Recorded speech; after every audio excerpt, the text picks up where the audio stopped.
Há um tempo atrás, eu usei esses textos para falar com vocês sobre a necessidade de aprendizado. Eu aprendi que Deus é altamente intencional. Todas as vezes que vemos alguma coisa que Ele criou, há sempre um propósito muito claro diante daquilo que Ele faz.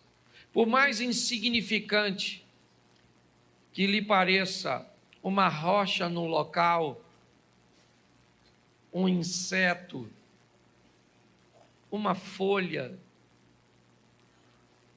tudo aquilo que Deus faz, antes de fazer, por trás está uma intenção, um propósito a ser alcançado. Se nós entendemos que o êxito de Jesus, ao passar por esta terra, tinha a ver com a intenção daquilo que ele fazia. Ele era alguém que não fazia nada por acaso. Sempre atendia a uma agenda, um cronograma, e por isso ele obtinha sucesso. Nós estamos num culto de campanha. Eu estou voltando de Israel.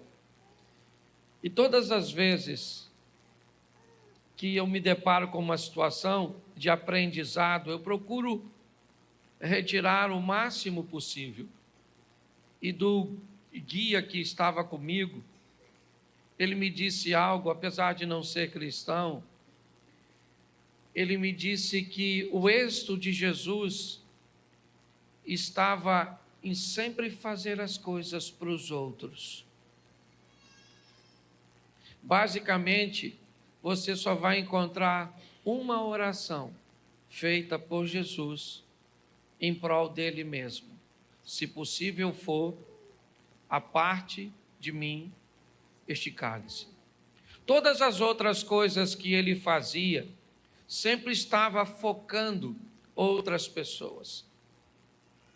Até para seus algozes, aqueles que o estavam crucificando, ele diz: Pai, perdoa, porque eles não sabem o que fazem. Era sempre para curar alguém, para ressuscitar alguém, para libertar alguém, para mudar a vida de alguém, porque me parece que a receita do sucesso de um indivíduo é melhorar a vida do outro indivíduo. Quanto mais focado eu tiver em melhorar a vida das pessoas, provavelmente mais êxito eu vou ter. Quando eu olho para uma vida que só pensa em si mesmo, parece que ela está desconectada com Jesus, porque o propósito sempre foi o próximo. Mas eu quero que você entenda que as adversidades, elas sempre farão parte da nossa vida. E nós vamos precisar aprender com elas. Porque quando eu aprendo, não apenas eu mudo a minha vida, mas eu mudo a vida das pessoas que estão ao meu redor. O tema da minha mensagem é aprendendo com as tempestades. Porque durante as tempestades, você vai se deparar com duas situações, ou com vítimas, ou com pessoas fortes. Todas as vezes que você enfrenta uma oposição, todas as vezes que você enfrenta uma adversidade, das duas uma, ou você sai dela como uma vítima, como alguém que sofreu consequências danosas, como alguém que saiu prejudicado, saiu infeliz, saiu ferido, ou você sai como alguém que saiu mais forte, mais preparado, mais habilitado. Então, todas as adversidades que vêm, elas trazem consigo, e aqui eu separei 4, que eu vou tratar como tempestades, como ambientes que geravam desconforto para aqueles que estavam vivendo. Vai ser rapidinho. Coloca para mim na tela Jonas, capítulo de número 1, verso de número 4. Vai aqui a primeira lição. Jonas 1, 4. O Senhor, porém, fez soprar um forte vento sobre o mar, e caiu uma tempestade tão violenta que o barco ameaçava arrebentar-se. Feche seus olhos. Senhor nosso Deus e Pai, em nome de Jesus, eis aqui a tua palavra. Continua falando conosco e usa-me, ó Deus, como um canal de bênção nesta hora. Pelo poder do nome de Jesus, é o que eu te peço. Em nome de Jesus. Amém. Glória a Deus. Amém? Amém. Eu acredito que esse é um texto muito conhecido, porque é a história do profeta que resolve desobedecer a Deus e fugir. Ele não está muito interessado em fazer o que Deus está mandando, porque o que Deus está pedindo ao profeta não é aquilo que ele quer fazer. E quando ele se depara com essa situação, ele busca fugir. Mas fugir para onde? A Bíblia nos diz: de onde fugiríamos da face do Senhor? Se fizermos nossa morada nas estrelas, de lá ele nos derrubaria. Mas o profeta não está satisfeito. Jonas, ao invés de fazer o que Deus está pedindo, ele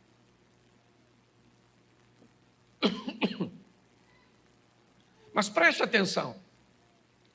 Todas as vezes que alguém resolve desobedecer, ele precisa estar preparado a lidar com as consequências da desobediência. O que normalmente nós temos tendência a chamar de castigo.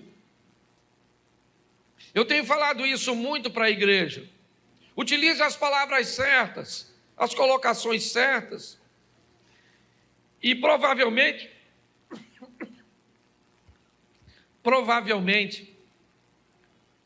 você vai começar a notar uma melhoria na sua vida.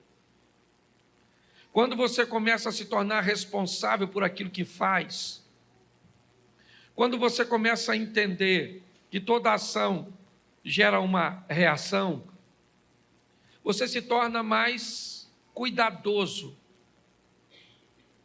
Nós estamos olhando um profeta, o Jonas. O que ele está fazendo?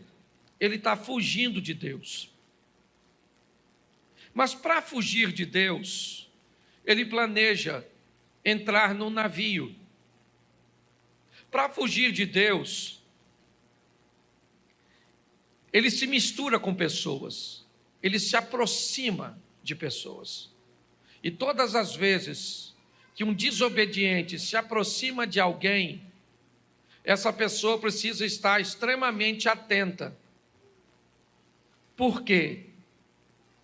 Porque assim como uma fruta podre, ela pode apodrecer com muito mais facilidade às demais, um desobediente, quando entra na vida, na família, na rede social, na empresa de alguém, ele traz consigo todos os prejuízos.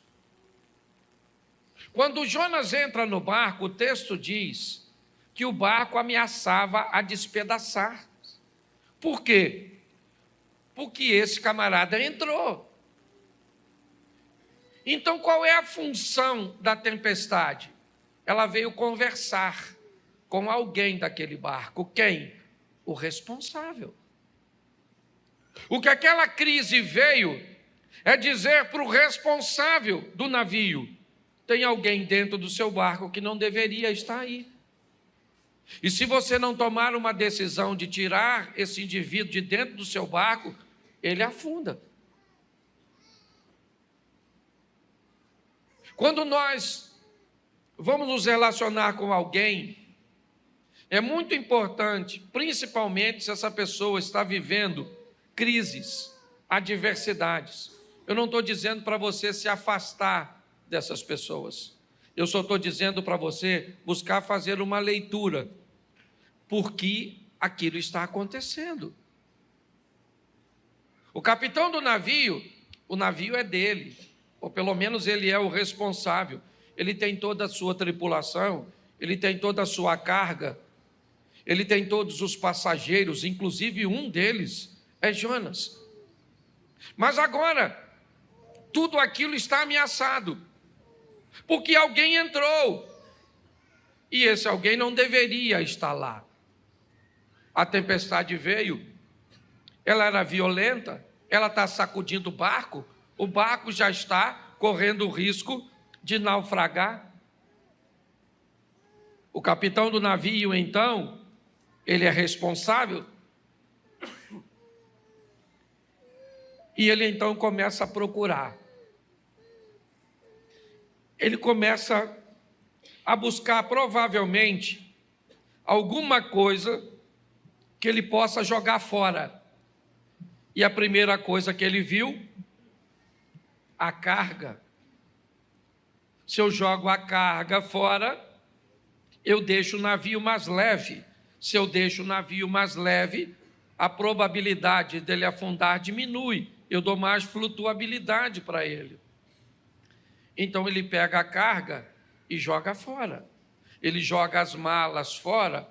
Ele joga tudo que ele pode jogar fora. Mas espera aí, pastor. O senhor não disse que o problema é Jonas? Pois é.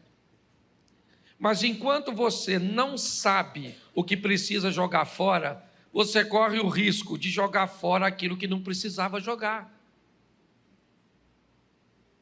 Enquanto você não consegue descobrir o que é que está te levando para o fundo, o que é que está te prendendo, o que é que está te puxando para trás, o que é que está travando sua vida, você corre o risco de perder coisas que não precisa perder. Ah, por que eu perdi a minha empresa? Não precisava perder. Por que eu perdi meu casamento? Não precisava ter perdido. Por que eu perdi meu filho? Não precisava ter perdido. Por que eu perdi isso? Por que eu perdi aquilo? Por que eu perdi aquilo outro? Porque no meio da crise, da tempestade, eu não consegui fazer a leitura correta. E eu não consegui remover da minha vida aquilo que estava me puxando para trás. E quando eu não faço isso, eu começo a perder coisas que eu não precisava perder. Ele jogou tudo fora. O barco está vazio, mas vai afundar. Quando de repente, ele vai no porão do navio e se depara com Jonas, um homem dormindo. Ele não sabe quem ele é, ele simplesmente acorda e diz para ele o que está acontecendo. Vamos lá no convés, cara. Você não está notando que esse barco vai afundar? Vamos embora, vai clamar o seu Deus. E quando ele puxa Jonas para o convés, preste atenção, eu já falei isso aqui. Na maioria das vezes, queridos irmãos, o que vai nos levar para o fundo, nem sempre é notório, nem sempre está diante dos nossos olhos. Às vezes o que vai destruir nosso casamento é aquilo que está no porão, e não o que está no convés. Às vezes o que vai destruir as nossas finanças é aquilo que está no porão. Aquilo que vai travar a nossa intimidade com Deus é aquilo que seu pai fez, e ele já morreu. Mas ficou aquilo no porão da sua alma, na escuridão, naquele lugarzinho úmido, que impede que o fogo do Espírito alcance por causa da umidade. Muitas pessoas não conseguem enxergar, porque não querem ir, talvez entrar nesse porão, trazer à lembrança novamente aquilo que te feriu. Não adianta mudar para um casamento novo se não corrigir a postura que acabou com o velho. Não adianta trocar de emprego, não adianta, não. Se não houver uma correção, se não houver uma mudança de postura. E muitas vezes as pessoas não conseguem entender. A crise chegou, o desemprego chegou, o problema chegou, o que ele é uma tempestade. E qual é a função? Denunciar. dizer para você: muda. Dizer para você: reveja seus valores, seus conceitos, reposicione-se. Mas não, pessoas mudam de ambiente, mas continuam com a mesma postura. A nossa proposta de recomeçar aqui como igreja não tem a ver. Desculpa que eu fiquei basicamente 11 dias falando todos os dias, 4, 5 vezes por dia. Por isso que a voz está assim, a garganta está desse jeito. Então, quando nós olhamos para essa situação, o que nós vemos? Uma tempestade, o que ela quer? Ela quer dizer para o capitão do navio: cara, joga Jonas fora, tira da sua vida isso. Isso o quê? Eu não sei. Eu sei o que eu tenho que jogar fora da minha vida. Aliás, tem coisas que eu nem sei. Eu preciso de uma revelação de Deus, de uma avaliação, para descobrir o que eu tenho, sabe? O que eu tenho que tirar da minha vida para esse desejo por esse tipo de coisa sair do meu coração? Quem é que eu preciso remover de meu ciclo de amizade que pode estar trazendo para mim esse tipo de comportamento? O que é que eu preciso trazer ou retirar do meu casamento para melhorar meu convívio com minha esposa? Eu preciso entender que essa tempestade aqui de Jonas, ela é uma tempestade que vem para denunciar, ela vem para dizer: ô, cara, entra aí na sua vida, vai lá no porão, vasculha, pare de perder o que você não precisa perder, pare de jogar fora o que você não precisa.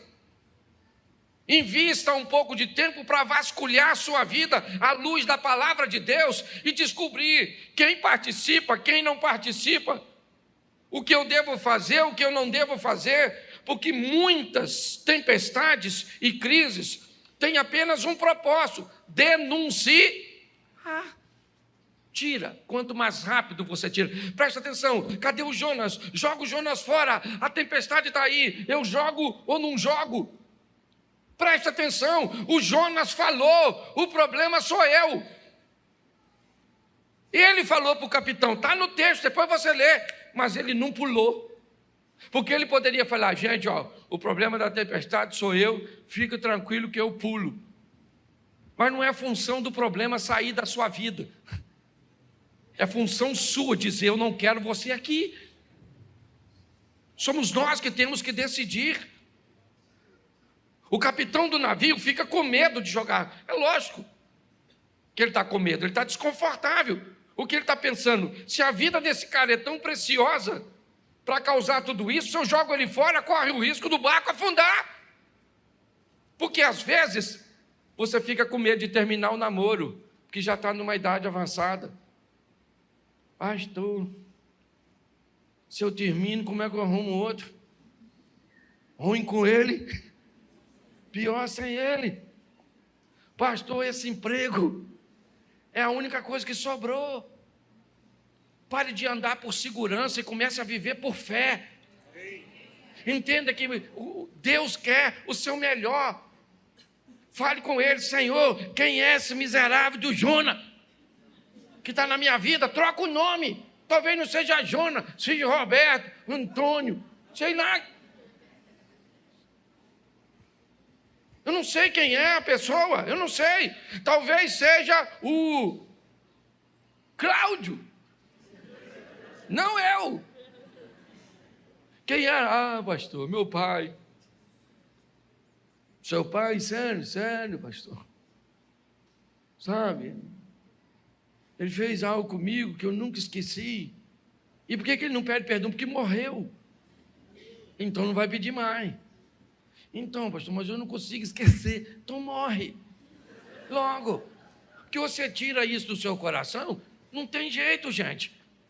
A postura dos outros não pode determinar a felicidade que você vai viver com Deus. Então está assim de gente vivendo crise que vem para dizer para você: joga esse Jonas fora. Acaba com essa sociedade, acaba com essa amizade.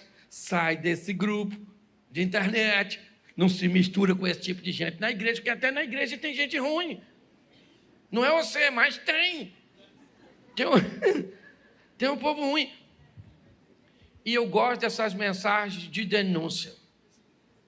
Quando a crise vem, eu pergunto: quem é? Onde é que está? Fala comigo, Senhor, me ajuda.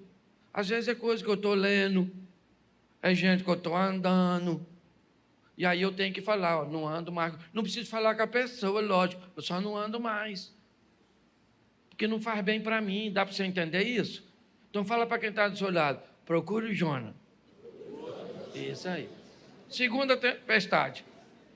Marcos capítulo 4, verso 37. Bota Marcos 4, 37. Levantou-se um forte vendaval, e as ondas se lançavam sobre de modo que esse já ia se enchendo. Presta atenção aqui, outra tempestadezinha. Que passagem é essa? É aquela que Jesus falou para o discípulo: vamos dar um pulinho lá do outro lado. Que ele vai lá em Decápolis libertar o malucão lá pelado, o gadareno. Lembra disso? Se não lembra, vai ler, porque está escrito aí. Não sou obrigado a falar tudo. Presta atenção, Jesus está indo, pegou seu discípulo e botou dentro do barco. O discípulo está pensando o quê? Beleza aí, Jesus está com a gente, moleza, hein? Moleza nada, que ele foi dormir. E o barco não era motor. E o discípulo, nossa, chamou a gente para ir, mas está deitadinho. Mas vamos embora.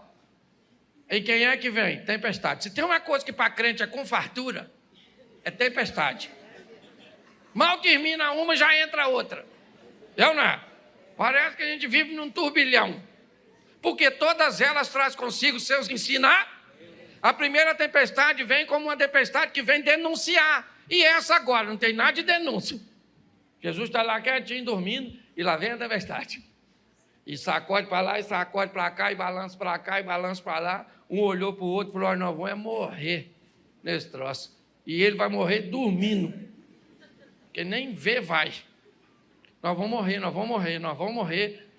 morrer. Jesus disse assim, ó, passemos. E eles estão falando, vão morrer. Qual é a diferença entre ele e nós? Nada. Ele diz que nós vamos, vem. Mas o que a gente diz? Está difícil, hein? Não, estou numa luta, menino. Tem gente que parece lutador de UFC.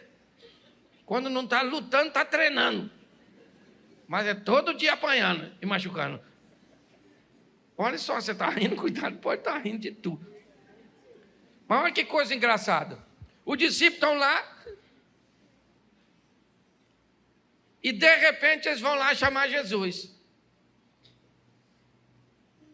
Ele falou: mestre, vou falar uma coisa para o senhor. Deu ruim. Porque olha só, nós vamos afundar. Já está decidido. Nós vamos afundar. Jesus levantou, falou para o vento: cala a boca. Ô mar, menos. Marola. Piscina. O vento aquietou.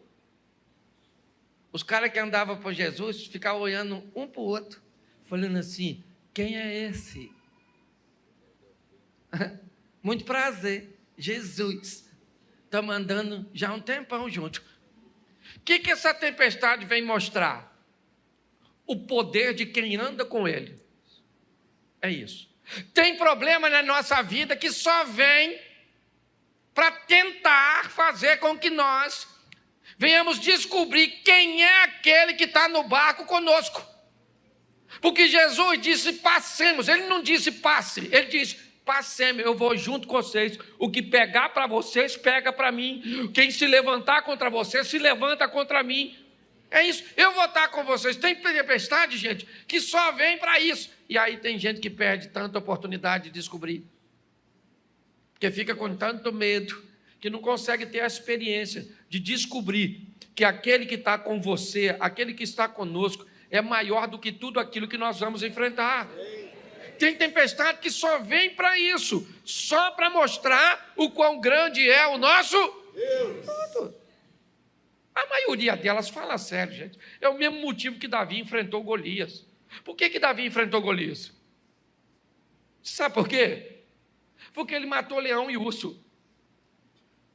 Foi por isso. Ele falou para o Saul que foi por causa disso. Saul falou: garoto, deixa eu falar uma coisa para tu, não vai rolar.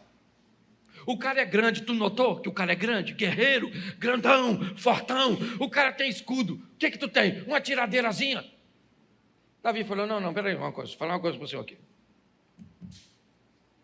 Eu estava apacentando as ovelhas do papai em certa ocasião, e aí veio um leãozão lá e falou: vou pegar uma ovelha. Eu falei: não mexe com a ovelha do papai, não é nem minha. É de papai, mas papai deixou comigo, e eu vou, não pega não. O leão falou: eu vou pegar. Davi falou: então pega que eu arrebento você. Matei o leão, depois vem o urso que estava desavisado, matei o urso. Então eu vou falar para você, eu mato esse gigante. Deixa eu falar uma coisa para você. Quantos leões e ursos você já enfrentou na sua vida? Qual deles que te destruiu? Então não é esse que você está enfrentando hoje que vai te destruir. Porque o Deus que te deu vitória no passado é o mesmo Deus para te dar vitória hoje. É assim que funciona. Mas tem tempestade que só vem para mostrar para nós. Se eu desse oportunidade agora, estava assim de gente para falar: ah, pastor, sofri pra caramba em 1900 e quase morri, mas Deus me salvou. Já tive 3 câncer e não morri. E não sei o que, já fui atropelado, já fui isso, já fui aquilo outro, já sofri isso, sofri, achei que minha vida acabou. E olha eu aí. Porque tem tempestade que só vem para isso. Ela não vem para denunciar, não é porque você está em pecado, está fugindo. Às vezes você está maneiro. Olha, o discípulo estava lá. Jesus falou: vamos para o outro lado. Ele falou: claro. Mas o Jonas falou: não vou. E a tempestade do Jonas vem para denunciar. Tem desobediência aqui? Sim ou não? Sim ou não? Não nessa aqui do barquinho. Tem ou não? Então tem tempestade para obedientes também. Que não tem uns malucos aí dizendo que só sofre quem está em pecado. Aí você não está e fica caçando. Nossa. O que eu tenho que parar de fazer? Jonas, cadê Jonas? E Deus está falando: não é essa. Trocou de tempestade. Avança. O Jonas é na outra. Velho Testamento, você já está no Novo. Essa aqui não é para o que você está em pecado. É porque eu quero te fazer crescer. Quero fazer com que você descubra o quão poderoso eu sou na sua vida.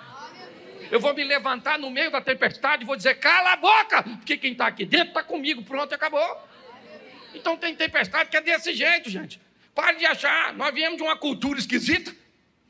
Tudo que o indivíduo está sofrendo, caça pecado.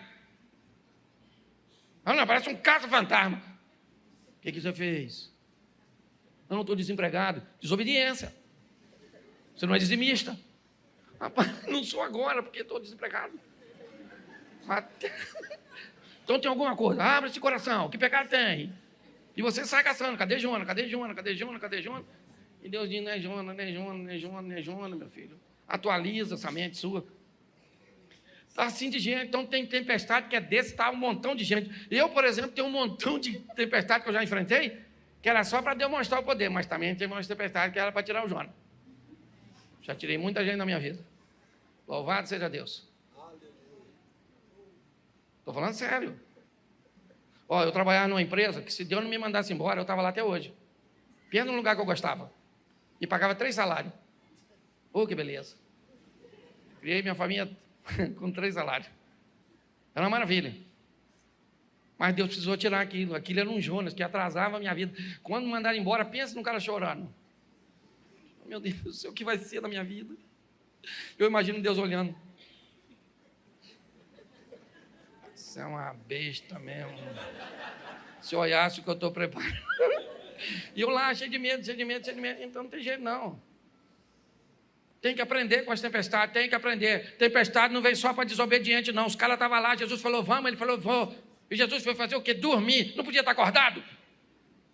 Que aí eles falavam logo lá: Jesus só mandou nós vir a tempestade. Jesus falava de longe: raja fora. Mas não, a tempestade chegou e tal. E ele não acordou, devia estar todo molhado. Para mim ele estava acordado, estava fingindo. Para mim estava. Que se o barco já está enchendo, quase afundando, como é que ele vai estar dormindo? Eu imaginei ele lá. Alguém falou, acorda, Jesus. Só abriu o olho, falou, qual é? Hoje nós vamos morrer. Ele vai morrer nada, rapaz. Espera um pouquinho que eu vou falar com você. Quem é o problema? O vento? Ô vento! Cala a boca. Ô mar, fica quietinho. E os discípulos falaram, quem é esse? Que até tem gente 40 anos andando com Jesus. Quando Jesus faz alguma coisa, diz, quem é você? Nossa, sou um seu amigo novo. Acabei de chegar agora.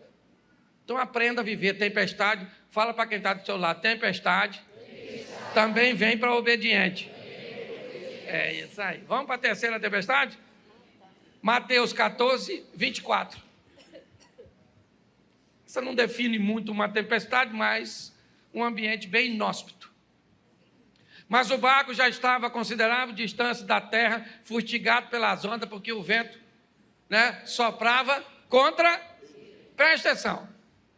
Na tempestade anterior, Jesus disse, passemos para outra margem. Sim ou não? Sim. Agora Jesus falou, vão vocês que eu vou depois.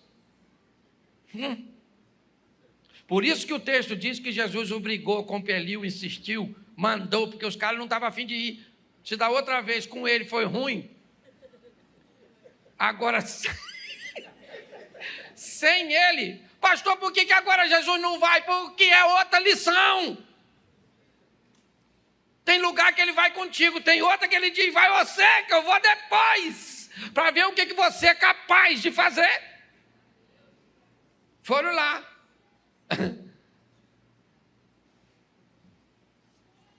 3h da manhã, tudo escuro, Jesus foi, andando em cima d'água. Não visou como é que ia. Está ele literalmente tirando onda, cantando Roberto Carlos. Esse cara sou eu. Eu imagino ele andando assim, batendo um papo e tal, conversando com as ondas. De repente os discípulos estão lá, tudo assustados. Nossa, tudo escuro. Hoje ele mandou a gente vir, não veio, falou tratante. Gente, desde quando eu me converti, estão falando que Jesus está voltando. Até hoje não voltou. É verdade, eu estou mentindo não, que ele vai voltar, ele vai, mas que voltou, não voltou. E os discípulos estão lá, e volta, não volta, não volta. De repente parece um cara andando em cima d'água, um holograma. Alguém falou. Ou um fantasma. Ô gente, se você está tudo escuro, aproximadamente 3h da manhã, tu já está com medo desgraçado. Alguém parece uma imagem em cima d'água, um infeliz de dentro do barco, era discípulo. Discípulo. Provavelmente um Judas Iscariote, um Tomé. Falou, fantasma. Ninguém correu. Não tinha onde correr. Estava em alto mar. Porque na maioria das vezes, durante a tempestade, não tem rota de fuga. Você tem que enfrentar. Tempestade não é para te destruir, nem para você fugir. É para que você veja o que Deus é capaz de fazer. Ou o que você é capaz de fazer. Porque na anterior, quem fez foi Jesus. E nessa? Está ventando, ventando, ventando, ó. Ventando, ventando. Pedro.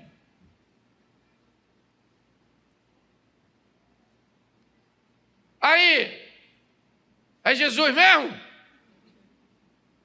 Pô, deixa eu andar em cima d'água.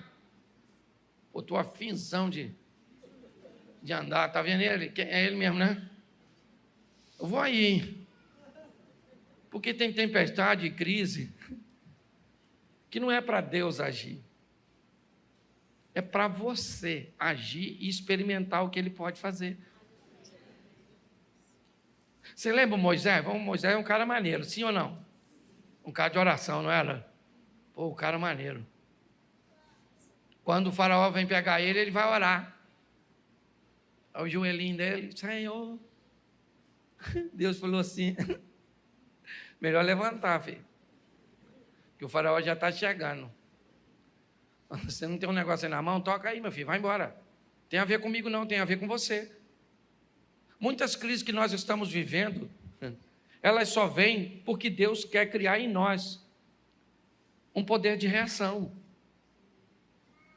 O que Deus está querendo dizer é, acorda, Pare de pedir para eu fazer alguma coisa, porque o que tem que fazer, eu já fiz, eu dei a garantia para você. Agora está na hora de você agir. Nós temos que entender isso. Essa é uma tempestade que vem para que Pedro, e eu gosto disso, porque ele é único.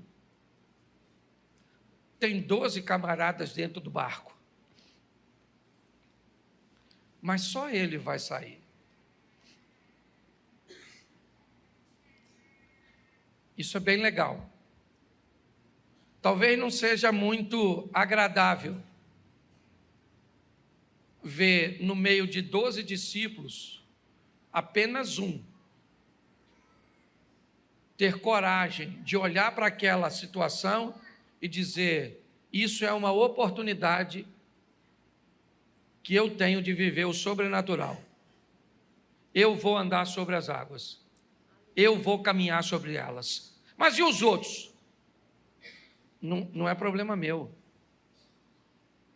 Eu sei que eu quero. Jesus, deixa eu andar sobre as águas. Jesus falou: vem, querido. Não faz sentido, Jesus, fazer isso, gente. O que tinha lá onde Jesus estava? Nada.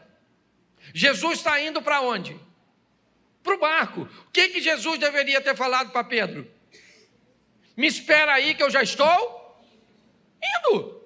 Não faz sentido você vir aqui, Pedro. Você quer vir aqui fazer o quê? Eu quero ir aí viver o sobrenatural e pronto. Eu quero experimentar isso. Gente, tem tempestade que vem na nossa vida só para que nós venhamos conseguir forças para tomarmos decisões que não tomaríamos. E pior, paramos de criar essa linha de uniformização, fazer o que todo mundo faz, pensar o que todo mundo pensa, porque o grande desafio de viver com Jesus é entender que ele foi um cara ordinário e um cara extraordinário. Essa foi a grande dificuldade do povo que viveu com ele naquela época e hoje.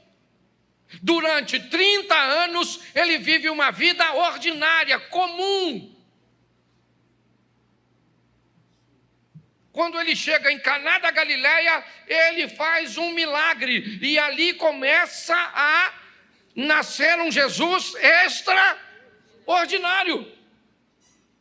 Alguém que fazia coisas que ninguém fazia, que agia como ninguém agia. Sabe qual é o problema? O Jesus que a maioria das pessoas vivem é o ordinário, é o comum. É aquele que é filho de Maria, é filho de José, seus irmãos estão ali, morava naquela casa da esquina. Tem crise que vem para mostrar que nós podemos, através delas, ter as oportunidades de viver com Ele coisas extraordinárias. Eu já cansei de falar isso aqui, mas num culto como esse, imagine que essa passagem aconteceu ontem, terça-feira. E hoje, o culto está acontecendo, e eu fosse um dos 11 discípulos que fiquei no barco, e eu diria para toda a igreja, dizia: gente, deixa eu falar uma coisa para vocês. Ontem, eu estava no barco, e eu vi 2 homens andando sobre as águas. Mas o Alexandre poderia se levantar aqui dentro da igreja e dizer: pastor, empresta o microfone. E ele poderia dizer: gente, só para ficar registrado, um dos 2 homens era eu. Fui eu que saí, junto com Jesus. Porque quem fica no barco só conta milagres a respeito dos outros. E quem sai do barco conta milagres a respeito de si mesmo. A questão é quem você quer ser. É isso. É a hora de agir. Todos estavam com medo, inclusive Pedro. Não foi fácil. Pastor, como é que o senhor disse que ele está com medo se ele saiu? Ele esboça isso quando está chegando. Ele começa a afundar. Jesus disse para ele: homem de pouca fé, segura aqui. Então a terceira tempestade, ela vem como uma oportunidade de nós fazermos. A primeira é uma que denuncia, joga fora aquilo que está te levando para o fundo. A segunda é aquela que te dá a oportunidade de ver Deus agir a seu respeito. A terceira é aquela que dá a oportunidade de você agir a seu respeito. É assim. E agora, a última é Atos dos Apóstolos. E eu deixei a pior por último. Capítulo 27, verso 18. E depois do 18, nós vamos ao 41 e o 44. Vamos ao 18 primeiro. No dia seguinte, sendo violentamente castigado pela tempestade, começaram a lançar fora a carga, o mesmo padrão da primeira tempestade, trazer alívio. Coloca para mim o 41. Mas o navio encalhou num banco de areia, onde tocou o fundo. A proa encravou-se e ficou imóvel, e a popa foi quebrada violentamente das ondas, ou pelas ondas. Verso 44, outros teriam que salvar-se em tábuas ou em pedaços do navio. Dessa forma, todos, quantos? Todos. Chegaram a salvo em? Presta atenção na quarta tempestade. Ela foi a que durou mais tempo. Nesse navio está o apóstolo Paulo. Fizeram manobras, esconderam-se atrás de ilhas, esperaram alguns dias para ver se a tempestade cessaria.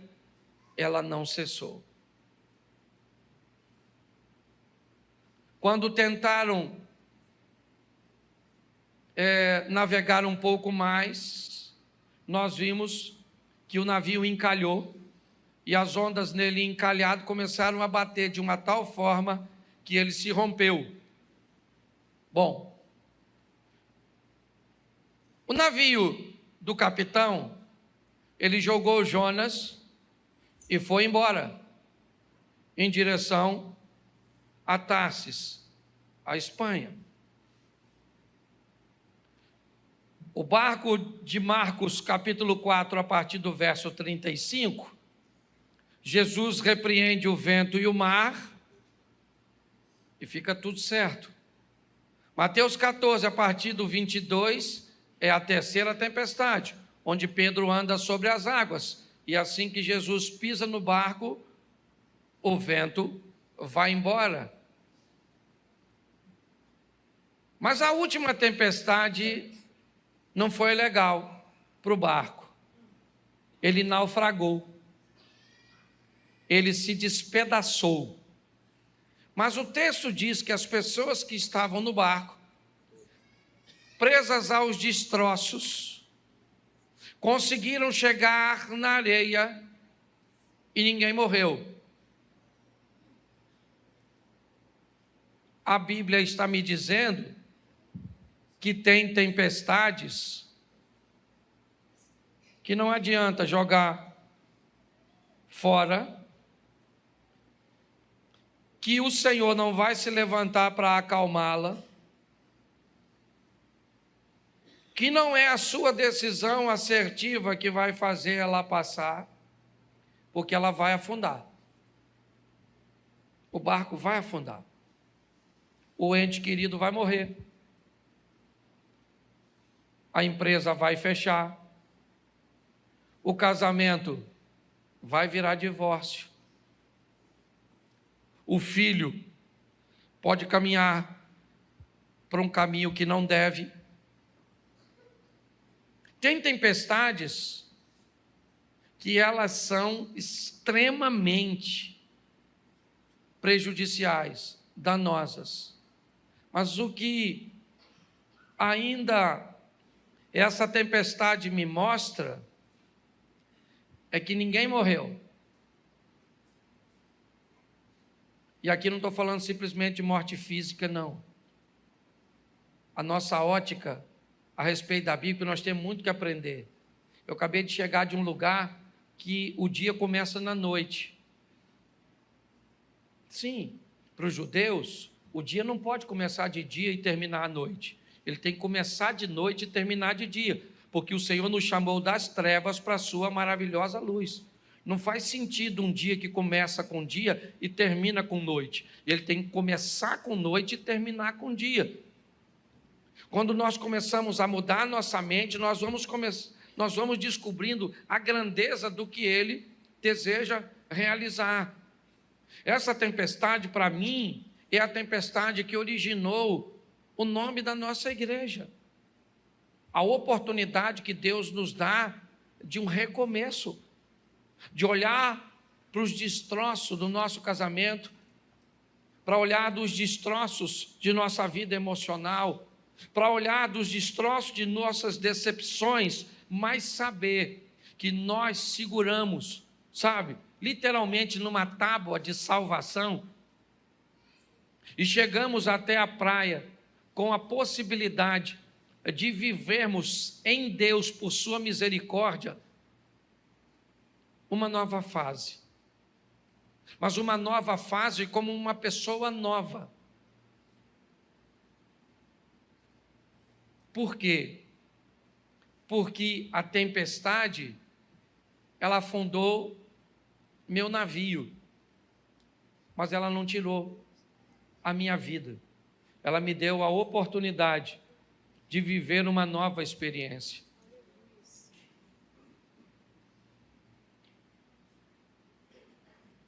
É muito importante nós entendermos isso. Uma nova oportunidade concedida, antes de ser aproveitada, irmãos, é preciso que faça uma revisão no que aconteceu para que nós vivenciássemos isso. Foi isso que tirou Ezequias do buraco. Por que é que nós estamos aqui? Porque nossos pais viraram as costas para Deus, apagaram a lâmpada, não queimaram incenso, nem ofereceram holocausto ao Deus de Israel. Agora eu estou resolvido a fazer uma aliança. Eu quero uma nova oportunidade, mas para tomar uma postura diferente. Vamos sair daqui primeiro para fazer uma leitura. Que tempestade eu estou vivendo? Eu não vou pedir para você levantar a mão, mas a maioria de nós sempre estamos envoltos numa tempestade. Pastor, eu acho que a minha é a oportunidade de achar o Jonas, que aliás, até tem gente que já sabe quem é, ou onde o Jonas está, mas tem medo de jogar ele fora. Outro já diz, nada pastor, essa aí é porque Deus vai se levantar a meu favor. Beleza, você vai ver a mão de Deus. Pastor, a minha eu acho que não tem nada a ver com Deus, que eu estou esperando Ele agir há tanto tempo, que hoje eu descobri que quem tem que agir não é Ele, sou eu. Ô pastor, a minha acabou com o meu barco. Eu agarrei numa ripa, não foi nem numa tábua, só tinha um pedacinho. Pois é, eu não sei, eu só sei de uma coisa: você não está nesse mundo para perder. Amém. Você veio aqui para ganhar. Amém. Posso ouvir um amém? Amém. Isso aí, nós viemos aqui para ganhar.